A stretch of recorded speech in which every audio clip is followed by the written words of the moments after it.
Hello and welcome to this video tutorial. Today we're going to look at creating an editable hexagon pattern in Adobe Illustrator. Now I've done this before and there's a link to the previous design up here, but recently somebody called Martin Snip commented on that video and pointed out that of course you can do it a little bit differently these days because there is a new tool in Illustrator, and I thought that was a really good point, so we're going to use that new tool now to do the same thing but in a slightly different way. I'm going to click here on New File and I'm going to create a file that's just 1920 by 1080 in size.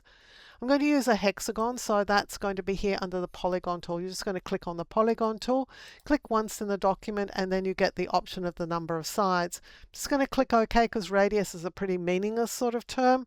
It's obviously way too big, so I'm going to hold the Shift key as I just scale this into a smaller size. I'm going to move this to the top corner of the document, and I'm going to change its fill and stroke. So I'm going to give it a contrasting stroke and a fairly hefty stroke weight.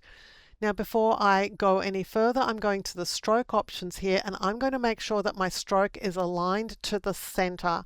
If you don't do this, things are going to be really difficult to line up later on. You're just not going to thank me at all for this process.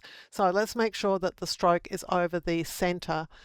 Now we can go and use the new repeat that's available in later versions of Illustrator. I'm going to Object and then down here to Repeat, and I'm going to click on Grid. Now there are varying sorts of grid repeats and you may not get the one that you want first off. So I'm just going to show you what you're going to do. With it selected, you're going back to Object and then Repeat, and then we're going to Options. And there are different types of grids. There's this grid, which is sort of block grid, everything's in a sort of square. Then there's an offset grid, which is not going to work for us here because of the way this shape is designed. But this grid here, this brick by column, is going to work perfectly. In this same dialog, we can close things up. So I'm going to start to close these up horizontally. Just move them across until the shapes are lined up together. Then I'm going to move them vertically, again, till they're lined up.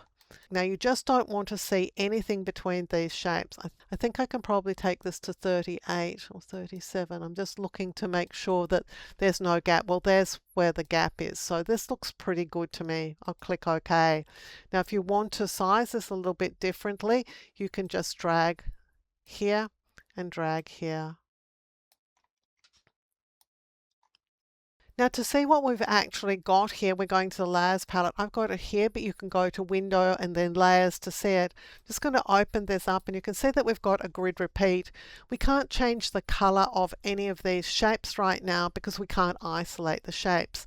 To do that, we're going to need to expand our shape. So with the shape selected, I'm going to choose Object and then Expand. Now there is something that looks like it might be useful under the Repeat option here, which is Release. Don't use it because what it does is it releases the repeat that you've just made. So I'm just going to undo that and let's do it the right way. We're going to Object and then Expand. Just going to click OK. Now in the Layers panel, you'll see that we've got a clipping path, which is a path around the edge of our design, and then a group that contains all the shapes in there. So what we're going to do next is we can make changes to individual hexagons by clicking over here on the Group Selection tool. It shares a toolbar position with the Direct Selection tool. So you want the Group Selection tool and you can just click on this shape here. Now if it doesn't work, just go to Select, Deselect, and then come back in and try again, because you can't actually use it when something else is selected. So it may be that you already have something selected. So what I'm going to do is just change the color of this shape. So I'm going to add some really bright pink ones in here. So I'm going to grab one here and I might do that as a sort of green, and I might do another one down here as a yellow, but you can do as many or as few as you like. So actually I want the fill shape here. I'm just going to make that the same yellow. So right now, if you wanted to take this design and, for example, upload it to a site that takes a fixed size document, say it might need something that's 1920 by 1080 and then it will wrap it around a mug or whatever. This is what you need. But if you want to send this to Spoonflower, you can't use this. Spoonflower will not accept this because it's not, well, Spoonflower will accept it, but it's not going to repeat because this side and this side are not going to line up. So for something like Spoonflower, we're going to have to actually make it into a pattern swatch in the swatches panel. So first thing I'm going to do is make sure I deselect this selection. So let me just deselect everything. I'm going to need to draw a rectangle because the rectangle is going to mark out the pattern that I'm going to put in the swatches panel. So what I'm going to do is go and grab the rectangle tool, and I want this to have no fill and no stroke. That's really important. So we're just going to turn the fill and stroke off here. And then I'm going to go into what's called outline view because we need to be very accurate about what we do. So I'm going to view and then outline. And the reason why I suggested we put the stroke over the center of the shape, the center of the edge of the shape, is it gives us a simpler view here, and it's just going to make things a lot easier.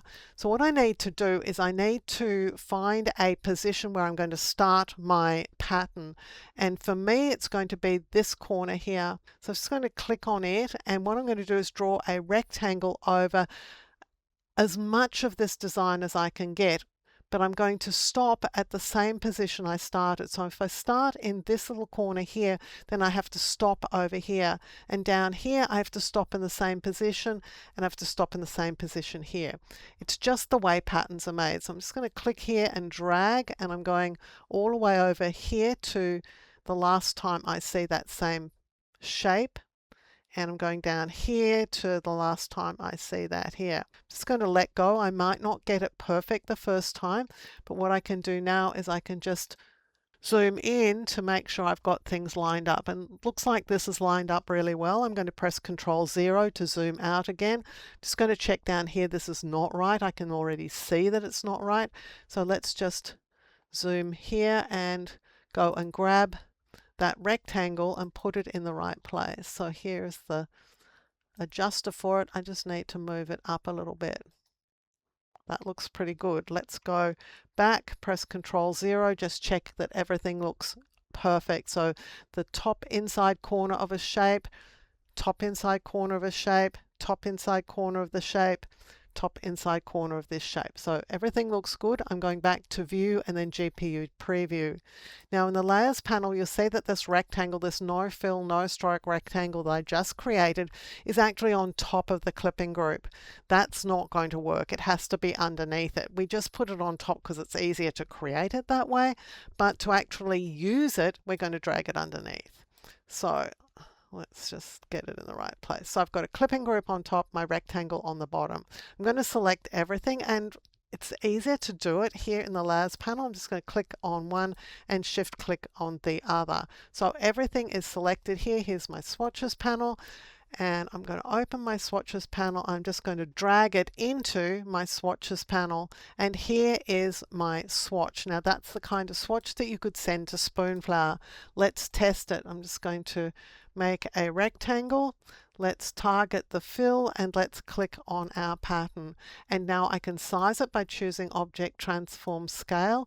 I'm going to just transform the pattern, not the object itself. So I've deselected Transform Objects. I've got uniform 25% scale here. You can scale it to whatever you like. Click OK, and this is just proving that this is working as a seamless repeating pattern. And as you can see, you could have colored a whole lot of these little hexagons different colors. Any pattern that you could create using that repeat tool can be turned into a pattern swatch of the kind that you could use to send to, for example, Spoonflower or any site that actually uses a pattern swatch as against a document that is filled with a pattern. So I hope that helps you. I think it's a really cool tool, and of course it goes back to really the very basics of creating patterns in Illustrator, creating them with that bounding box that is a no fill, no stroke rectangle placed behind a design, and that actually delimits what is called a pattern in Photoshop. So I hope you enjoy that, and thank you again to Martin Snip for making that comment on the video, because I think it was really good, and it's always fun to look at a task a different way. If you like carefully researched content like this, clearly presented in a step-by-step format so that you can get great results, then you'll love my Skillshare content. I'm a Skillshare top teacher. I have hundreds of short courses on Skillshare that you can access along with thousands of other great courses, all for the price of a single subscription. If you're interested, there's a Skillshare coupon for you in the description below to use to sign up. Using this coupon benefits me as a creator, and it helps me continue to make free content available here for you also on YouTube. Thank you for joining me for this video tutorial. On the screen now, you'll see a video that I've hand-picked for you. If you enjoyed the video you've just watched, I know that you're going to really enjoy the one I've picked for you to watch next.